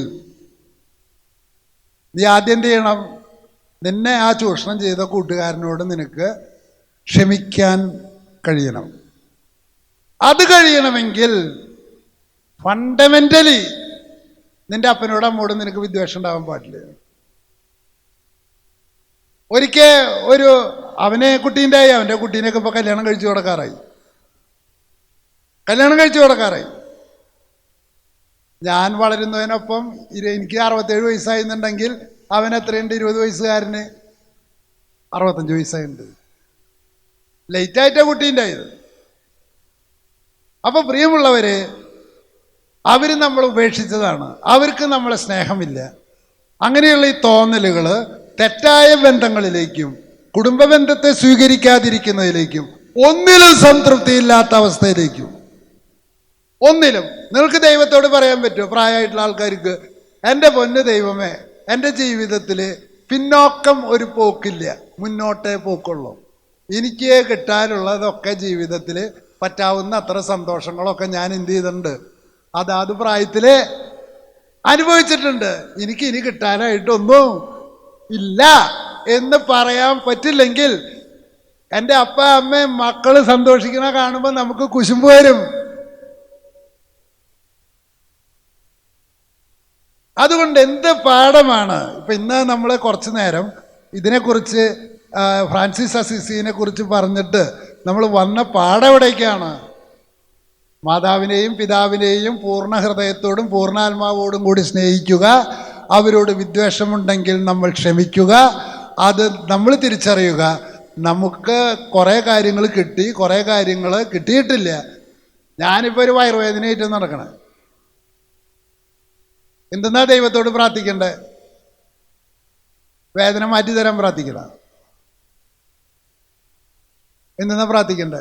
നിങ്ങൾ എനിക്ക് എന്തെന്നാ ഉപദേശം തരുക? മാറാൻ പ്രാർത്ഥിക്കണം. ഞാൻ ദൈവത്തോട് പറഞ്ഞിട്ടുണ്ട് എന്തെന്ന്, നിനക്ക് ഇഷ്ടമുണ്ടെങ്കിൽ മാത്രം എന്ത് മാറ്റിയാൽ മതി എന്ന് മാറ്റിയാൽ മതി. ഇതെൻ്റെ നല്ലതിനാണോ ചീത്തയ്ക്കാണോ എന്ന് എനിക്ക് ഇത് മാറണമെന്നാണ് എൻ്റെ ആഗ്രഹം. പക്ഷെ ഇത് നല്ലതിനാണോ ചീത്തയ്ക്കാണോ എന്ന് എനിക്ക് അറിയില്ല. പല ആഗ്രഹങ്ങളും നമ്മുടെ നടക്കില്ല. നല്ലതിനാണോ ചീത്തയ്ക്കാണോ നമുക്കറിയില്ല. ആ ഒരു ആത്മീയതയിലേക്ക് നമ്മൾ വളരണമെങ്കിൽ ഒരു കാര്യം കൂടി ഞാൻ പറഞ്ഞ് അവസാനിപ്പിക്കുക. അപ്പോൾ നമ്മുടെ ജീവിതത്തില് പ്രതിസന്ധികളും ബുദ്ധിമുട്ടുകളിലും എവിടെ നിന്ന് ആരംഭിക്കുന്നു എന്നതിൻ്റെ ഒരു കേന്ദ്രത്തിലാണ് ഫ്രാൻസിസ് അസീസി തൻ്റെ ജീവിതം ആരംഭിക്കുന്നത്. അദ്ദേഹം വളർന്നെത്തിയത് എവിടേക്കാണ്? വളർന്നെത്തിയത് ഒരിക്കൽ അദ്ദേഹത്തെ പ്രാർത്ഥിക്കുന്ന ഒരു പ്രാർത്ഥന ഞാൻ നിങ്ങൾക്ക് കേൾപ്പിച്ചു തരാം. എന്താണ്? മരണമേ സഹോദരി വരൂ. എന്തെന്നാ പ്രാർത്ഥിക്കണേ? മരണമേ സഹോദരി വരൂ. മനുഷ്യൻ എന്ന വാക്കിന്റെ അർത്ഥം എന്താ പ്രിയമുള്ളവരെ? മർത്യൻ. എന്താ മർത്യൻ? മർത്യൻ എന്താ? മരണം. പ്രിയമുള്ളവരെ, മനുഷ്യന്റെ കൂടപ്പിറപ്പാണ് ദുഃഖം, മനുഷ്യന്റെ കൂടപ്പിറപ്പാണ് രോഗം, മനുഷ്യന്റെ കൂടപ്പിറപ്പാണ് പരിമിതികൾ, മനുഷ്യന്റെ കൂടപ്പിറപ്പാണ് പല കാര്യങ്ങളും നമുക്കില്ല എന്നുള്ളത്. പല കാര്യങ്ങളും നമുക്കില്ല. ഞാൻ പലപ്പോഴും അവരെ പോലെ ആകണം എന്ന് ആഗ്രഹിച്ച പല വീട്ടുകാരുണ്ട്, പല ബന്ധുക്കളുണ്ട്. അവരെ പോലെ ആകണം. കണ്ട, അവർക്ക് എത്ര സ്ഥലം, അവർക്ക് എന്തിനു നല്ല വീടാ, അവർക്ക് എന്തിനു നല്ല മക്കളാ, അവരെ പഠിക്കുന്നത് നോക്കിയേ, എനിക്കെന്തിട്ട് ഇതാ, അങ്ങനെ ഇങ്ങനെ. പ്രിയമുള്ളവരെ, 4ാമത്തെ കുട്ടിയുടെ കല്യാണം വിളിക്കാനായിട്ട് പോയപ്പോ പല വീട്ടിലും ആര് മാത്രമുള്ളൂ? അപ്പാപ്പനും അമ്മാമയും. എൻ്റെ വീട്ടില് 2 ദിവസത്തേക്ക് എൻ്റെ പേരക്കുട്ടികളെ അവരുടെ വീട്ടിലേക്ക് വിട്ടപ്പോഴേ എനിക്ക് ചാവാനുള്ള ദുഃഖം ഉണ്ടായത്. എന്താ കാരണം? നമ്മളറിയണില്ല അവർ ഭാരമാണോ. ഞാൻ കല്യാണം കഴിഞ്ഞ് വന്നിട്ട് ഞാൻ ദൈവത്തോട് പറഞ്ഞത് എന്താണെന്നറിയോ? ഈ മക്കളൊന്നും എനിക്ക് എന്തല്ല ഭാരല്ല. അവർക്ക് വേണ്ടിയിട്ട് ഒരു 2 ലക്ഷം രൂപ കടം മേടിച്ചിട്ട് അവറ്റകൾക്ക് തീറ്റ കൊടുത്താലും എനിക്ക് എന്തല്ല ഭാരല്ല. എനിക്ക് മരണം വരെ പോയാൽ ഈ മക്കളൊന്നും എന്തല്ല ഭാരല്ല. Hallelujah, hallelujah. പക്ഷെ പ്രിയമുള്ളവരെ, നമുക്ക് നിസ്സാരമായ പ്രതിസന്ധികൾ ഉണ്ടാകുമ്പോഴേക്കും ഇതൊക്കെ നമ്മൾ മരണത്തിലേക്കാണ് നീങ്ങിക്കൊണ്ടിരിക്കുന്നത്. ഈ ദുഃഖത്തെ, ഈ രോഗത്തെ, ഇതിനെ സ്വീകരിക്കുകയും നേരിടുകയും ചെയ്യണം. ഹല്ലേലൂയ, ഹല്ലേലൂയ, ഹല്ലേലൂയ. കടബാധ്യതയുണ്ടോ? ദൈവകരങ്ങളിൽ നിന്ന് സ്വീകരിക്കുക. രോഗമുണ്ടോ? ദൈവകരങ്ങളിൽ നിന്ന് സ്വീകരിക്കുക. മക്കളില്ലേ? ദൈവകരങ്ങളിൽ നിന്ന് സ്വീകരിക്കുക. പിതാവേ, അതാണ് ഈ ഡെത്ത്, മരണം. പിതാവേ, ഈ പാനപാത്രം കഴിയുമെങ്കിൽ എന്നിൽ നിന്ന് നീ അകറ്റിത്തരണമേ, എങ്കിലും എൻ്റെ ഇഷ്ടമല്ല നിന്റെ ഇഷ്ടമാണ്. ഒരിക്കലും തെറ്റിദ്ധരിക്കരുത്. രോഗത്തെയും ദുരിതത്തെയും ദുഃഖത്തെയും കടബാധ്യതയെയും ശൂന്യതയെയും മനുഷ്യന് വരണമെന്ന് പ്രതീക്ഷിക്കുന്ന ഒരാളല്ല ദൈവം. നിന്നെക്കുറിച്ച് എനിക്കൊരു പദ്ധതിയുണ്ട്. അത് നിന്റെ നാശത്തിനായിട്ടുള്ളതല്ല, അത് നിന്റെ നന്മയ്ക്കായിട്ടുള്ളതാണ്. ആൾവേസ്, എപ്പോഴും, നിരന്തരം ദൈവം നമ്മുടെ നന്മ ആഗ്രഹിച്ചുകൊണ്ടിരിക്കുകയാണ്. പക്ഷെ നമ്മുടെ ജീവിതത്തിൻ്റെ പ്രതിസന്ധികൾ നാം തന്നെ സൃഷ്ടിച്ച പ്രതിസന്ധികൾ, ദൈവമാണെന്ന് നമ്മൾ പറയരുത്. നമ്മുടെ തന്നെ, അതായത് ജ്ഞാനത്തിൻ്റെ പുസ്തകം പറയുന്നുണ്ട്, ദൈവം മനുഷ്യനെ സരള ഹൃദയനായി സൃഷ്ടിച്ചു. അവൻ്റെ സങ്കീർണ പ്രശ്നങ്ങൾ അവൻ്റെ തന്നെ സൃഷ്ടികളാണ്. ഹല്ലേലൂയ, ഹല്ലേലൂയ, ഹല്ലേലൂയ. അപ്പൊ പ്രിയമുള്ളവരെ, രോഗിയാണോ? ദൈവകരങ്ങളിൽ നിന്ന് സ്വീകരിക്കുക. ദൈവത്തോട് പറയാ, എനിക്ക് ഏതാ നല്ലതെന്ന് എനിക്കറിയില്ല, എനിക്കിത് മാറണമെന്നാണ് എൻ്റെ ആഗ്രഹം. നിന്റെ ഹിതം എന്താണോ അത് നടപ്പിലാവണം. ഒരിക്കലും തെറ്റിദ്ധരിക്കരുത്. നിങ്ങളുടെ കടം ദൈവം നിങ്ങൾക്ക് വരുത്തുന്നതാണ്, നിങ്ങളുടെ രോഗം ദൈവം നിങ്ങൾക്ക് വരുത്തുന്നതാണ്. അല്ല, ദൈവം നിങ്ങളെപ്പോഴും നന്മയിലേക്ക് നയിച്ചുകൊണ്ടേയിരിക്കുന്നു. പല പ്രതിസന്ധികളും നമുക്കുണ്ടാകും. അപ്പം ഈ ഘട്ടത്തിലൊക്കെ ദൈവകൽപ്പനകളോട് ചേർന്ന് നിൽക്കുക. ആ ദൈവകൽപ്പനകളുടെ അതിനു വേണ്ടിയിട്ടുള്ള 2 അറ്റമാണ് ഫ്രാൻസിസ് അസീസി കാണിച്ചു തന്നിട്ടുള്ളത്. ഒന്ന്, എല്ലാ ദുഃഖത്തെയും കരം നീട്ടി സ്വീകരിച്ചവനാണ്. ഫ്രാൻസിസ് അസീസി ഒരു തെണ്ടിയായിരുന്നു. ആരായിരുന്നു? എന്താ തെണ്ടി? തെണ്ടി എന്ന് പറഞ്ഞാൽ എന്താ അർത്ഥം? തെണ്ടാൻ നടക്കുക. ദാനം തരുമോ? ആരാണ്? ഞാൻ ഫ്രാൻസിസ് അസീസിയുടെ വീട്ടിൽ പോയിട്ടുണ്ട്. എവിടെ? അസീസിയിൽ പഠിക്കാൻ പോയതാണ്. എന്നെ കൊണ്ടുകുളം പിതാവ് പറഞ്ഞയച്ചതാണ് പഠിക്കാൻ, ഇറ്റലിയിലേക്ക്. കോടാനുകോടി സ്വത്തിൻ്റെ ഉടമയായ ഇവൻ റോട്ടിൽ തെണ്ടി നടക്കുക. ധർമ്മം തരുമോ?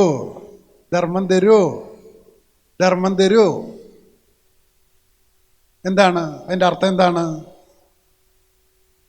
എൻ്റെ ഭാര്യ എനിക്ക് തന്നത് മുഴുവൻ എന്താണ്? എൻ്റെ അവകാശമല്ല.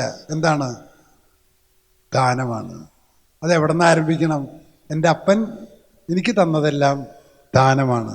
എൻ്റെ അമ്മ എനിക്ക് തന്നതെല്ലാം ദാനമാണ്. ദൈവമേ നന്ദി പറയണു. എൻ്റെ ഭാര്യ എനിക്ക് തന്നിട്ടുള്ളതെല്ലാം ദാനമാണ്. ദൈവമേ ഞാൻ നന്ദി പറയുന്നു. എൻ്റെ മക്കൾ എനിക്ക് ചെയ്തു തരുന്നതെല്ലാം ദാനമാണ്. ദൈവമേ നന്ദി പറയുന്നു. എൻ്റെ പേരക്കുട്ടികൾ എനിക്ക് ചെയ്യുന്ന ദാനമാണ്. ദൈവമേ നന്ദി പറയുന്നു. എൻ്റെ വിദ്യാർത്ഥികൾ എനിക്ക് ചെയ്തു തരുന്നതെല്ലാം ദാനമാണ്. നന്ദി പറയുന്നു. ഇതാണ് തെണ്ടി എന്ന വാക്കിൻ്റെ അർത്ഥം. അതെ, ഫ്രാൻസിസ് ഒരു തെണ്ടിയായിരുന്നു. ലോകം മുഴുവൻ അവനെ കളിയാക്കുകയായിരുന്നു.